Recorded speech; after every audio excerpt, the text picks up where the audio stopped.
Terima kasih Anda masih bersama kami. Bagi Anda yang baru saja bergabung, kami hadirkan kembali 3 berita utama hari ini. Harga sembako di pasar lebih mahal. Warga Kota Semarang menyerbu pasar sembako murah. Ratusan kepala keluarga kurang mampu di Desa Gantungan Kabupaten Tegal tidak tersentuh bantuan sosial pemerintah. Ironisnya, warga yang sudah meninggal justru terdaftar penerima bansos. Kami juga akan menyajikan bagaimana cara budidaya tikus putih sehingga bisa mendatangkan rupiah berlimpah.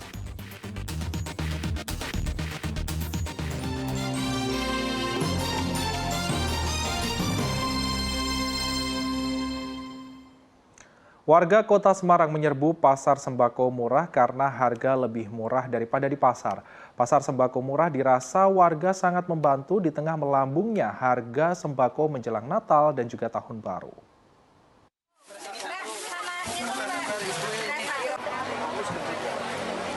Ratusan warga Mijen di Kota Semarang rela antre sejak pagi untuk mendapatkan sembako murah di kantor Kecamatan Mijen Selasa siang. Sebagian warga bahkan terlihat menggendong anak sambil mengantre. Gerakan sembako murah digelar Dinas Ketahanan Pangan Pemerintah Kota Semarang untuk membantu warga di tengah naiknya harga berbagai kebutuhan pokok. Gerakan sembako murah menyediakan beras, minyak goreng, daging, sayur mayur, cabai hingga bawang. Gerakan ini diserbu warga karena harganya lebih murah daripada di pasar tradisional. Beras 5 kg misalnya dijual seharga Rp47.000, padahal di pasar sudah mencapai Rp55.000.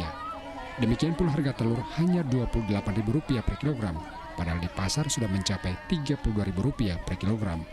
Warga berharap gerakan seperti ini digelar setiap minggu.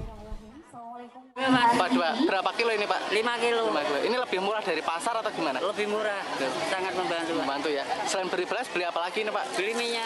Minyak ya, berapa itu Pak? 13. Di pasar sangat Lebih mahal ya. Berarti ini membantu ya Pak ya? Sangat membantu. Murah dari pasar sedikit lah selisihnya. Ya bisa lah kalau diadakan tiap hari ya kita merasa terbantu Mas. Ya. Berarti harapannya sendiri gimana Bu? Setiap hari atau gimana ini? Ya harapannya setiap minggu juga bisa, paling lama setiap minggu. Jadinya kita bisa terbantu ya. Pemerintah Kota Semarang sengaja menggelar sembako murah untuk meningkatkan daya beli masyarakat, terutama menjelang Natal dan Tahun Baru. Apalagi sejumlah kebutuhan pokok seperti sayur dan cabai dibeli langsung dari para petani. Kan inflasi, karena dengan adanya harga-harga yang murah ini, tentu masyarakat bisa menjangkau harganya. Tadi sudah dilihat ada harga sayur mayor tiga jenis cuma 10.000. Kemudian tadi beras yang kalau harga di pasaran ini 55.000, di sini bisa dibeli 47.000. Kemudian telur, ada daging dan sebagainya. Cabai juga, karena mereka datang semua didatangkan oleh Dinas Ketahanan Pangan ini dari langsung petaninya. Gerakan sembako murah akan digelar secara bergantian di seluruh kecamatan di Kota Semarang. Ali Mustafirin melaporkan dari Kota Semarang. Ya, ratusan kepala keluarga kurang mampu di Desa Gantungan Kabupaten Tegal belum tersentuh bantuan sosial bansos dari pemerintah. Namun ironisnya, warga yang sudah meninggal dunia justru masih tercatat dalam daftar penerima bansos. Penyaluran bantuan sosial dari pemerintah Desa Gantungan di Kecamatan Jatinegara, Kabupaten Tegal diduga tidak tepat sasaran. Sebab dari 1.000 lebih kepala keluarga, hanya 488 kepala keluarga yang mendapatkan bantuan sosial, sedangkan sisanya belum menerima bantuan sosial. Salah satu di antaranya adalah Nenek Atmi. Meski kondisinya sangat memprihatinkan, Nenek Atmi tidak pernah menerima bantuan sosial dari pemerintah. Sekarang nggak dapat. Sekarang nggak dapat apa-apa? Nggak dapat apa-apa. Berarti terakhir dapat tahun berapa?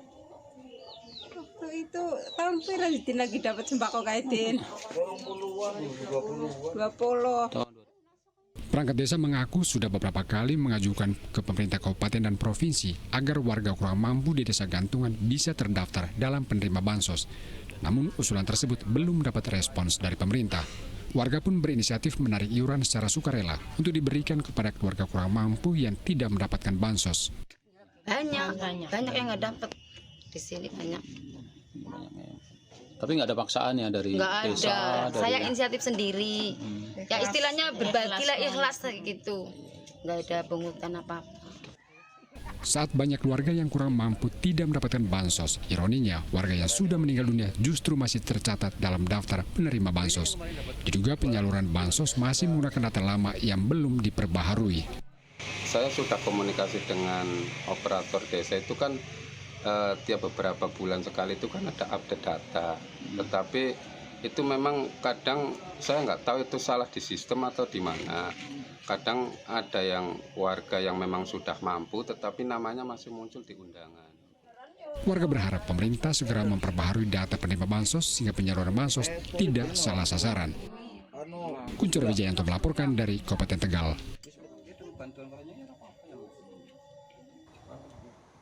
Seorang perempuan ditangkap polisi karena merusak sebuah rumah ibadah di Kecamatan Salaman, Magelang. Pelaku merusak lantai, karpet, dan sejumlah perlengkapan yang berada di rumah ibadah tersebut. Seperti inilah kondisi sebuah masjid di Desa Kebonrejo, Kecamatan Salaman, Kabupaten Magelang. Pada karpet bagian tengah terlihat hitam yang diduga bekas terbakar. Selain bekas terbakar, terdapat lumuran darah di beberapa titik serta ditemukan pembalut wanita. Dugaan sementara perusakan akibat ulah seorang perempuan berinisial M. Menurut keterangan takmir masjid, perusakan tempat ibadah sudah terjadi 4 kali dan diduga dilakukan oleh orang yang sama. Setahu saya ya, kalau saya lihat itu sekitar 4 kali. Yang terbaru kapan? Yang terbaru baru tadi pagi. Itu yang kejadian yang keempat. Terduga pelaku kemudian tertangkap basah oleh warga saat hendak kembali ke masjid untuk merusak masjid. Usai diamankan, pelaku diserahkan ke pihak kepolisian. Ada dugaan pelaku mengalami gangguan jiwa, tetapi polisi belum dapat memastikan hal tersebut karena masih memerlukan pemeriksaan lebih dalam. Akan melakukan perbuatan yang sama, ya.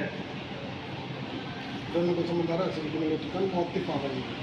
Ya, untuk motifnya masih kita dalami dulu karena terduga pelaku masih dalam perjalanan menuju ke Polres. Nanti apabila sudah kita lakukan pemeriksaan lebih lanjut, kita akan ketahui mencari apa motifnya. Saat ini polisi masih mendalami motif perusakan rumah ibadah yang nekat dilakukan pelaku pada siang hari. Pak Hidiono melaporkan dari Kabupaten Magelang. Para siswa sekolah dasar di Desa Ketro, Kabupaten Grobogan terpaksa melintasi jembatan ambrol agar bisa ke sekolah. Jembatan ambrol akibat diterjang banjir bandang 2 pekan lalu, namun tak kunjung diperbaiki.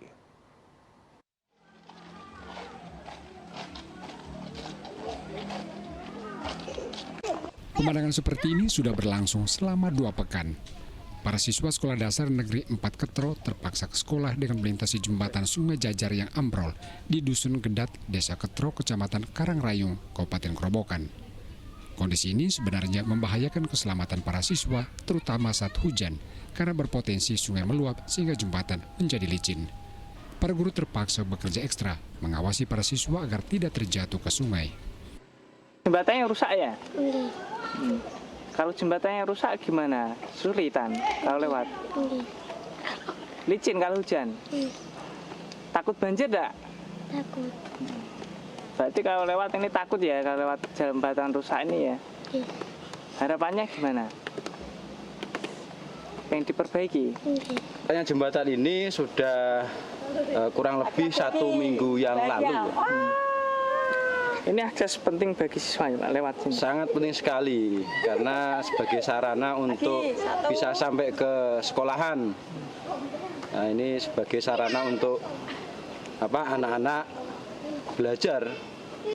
Jembatan Sungai Jajar ambrol pada 26 November lalu akibat diterjang banjir bandang, namun tak kunjung diperbaiki pemerintah. Arif Nur melaporkan dari Kabupaten Grobogan. Memanfaatkan lahan kosong di belakang rumahnya, Yoyo, warga Kota Semarang menyulapnya sebagai tempat budidaya mencit atau tikus putih. Ratusan mencit sudah ia hasilkan dari yang awalnya hanya memiliki 25 ekor mencit.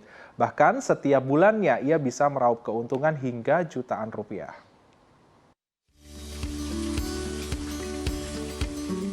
kotak ini tersusun begitu rapi.